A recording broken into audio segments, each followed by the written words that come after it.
I'm just curious if anyone in the room has reflections on what's it like engaging with buyers and getting deals, because we hear a lot about the volatility of the market, the volatility of prices. I hear a lot from companies how hard it is to actually connect with the big tech companies you're trying to secure offtake, and also to what extent are you able to leverage pre-purchases to be able to kind of fund your working capital?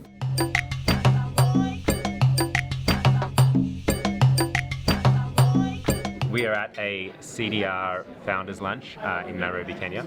CDR is carbon dioxide removal, and so essentially what it's all about is ways in which you can remove carbon from the atmosphere and store it permanently in the ground or in the waterways.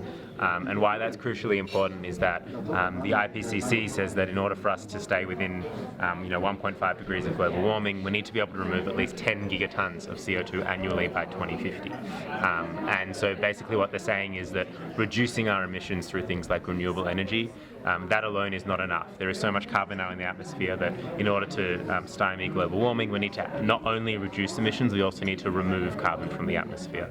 And there are a range of ways in which you can remove carbon from the atmosphere, and they're all represented in the room today, but these span from technology, so building things like direct air capture machines, so building machines that suck carbon out of the atmosphere and store it underground through mineralization, through to hybrid-based approaches, so things like biochar, where you take biomass waste and you apply heat to it, and you store and lock the carbon in that biomass, which then gets stored very permanently, all the way over through to nature-based solutions. And so the original kind of carbon removal technique is planting trees. And so how do we kind of restore ecosystems, reforestation, also things like blue carbon, where we work on mangrove protection and restoration. These are all natural processes by which we can also store carbon.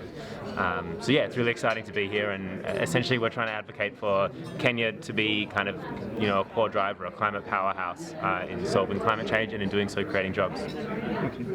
What would you say to people who don't believe in this carbon removal systems? They think it's a hoax, or it's a money grab. Yeah, so I would say that some healthy skepticism is okay, but if you believe it's a hoax, I would invite you to kind of do your research and speak to some of the companies that are here, because there is kind of very real kind of impacts that you can see on the ground of many of these interventions. And so, for example, some of the biochar companies in the room today, are telling us that farmers that are using their biochar are seeing a 30% increase in yield.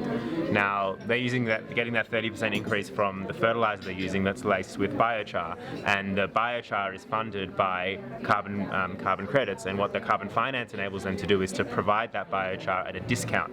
So from a farmer perspective, you get discounted inputs that are organic, and in the process you're able to be an agent for climate change. You're actually helping to remove carbon from the atmosphere. So these are very, very tangible examples of ways in which this whole ecosystem is kind of unlocking benefit locally on the continent, while also serving global climate goals. And we hear a lot, people talk a lot about Africa only causes 3% of global emissions, so why should we do carbon removals in Africa? This is not Africa's problem to solve, this is a global north problem to solve. And absolutely the global north created this problem, but that doesn't mean that Africa can't be part of the solution.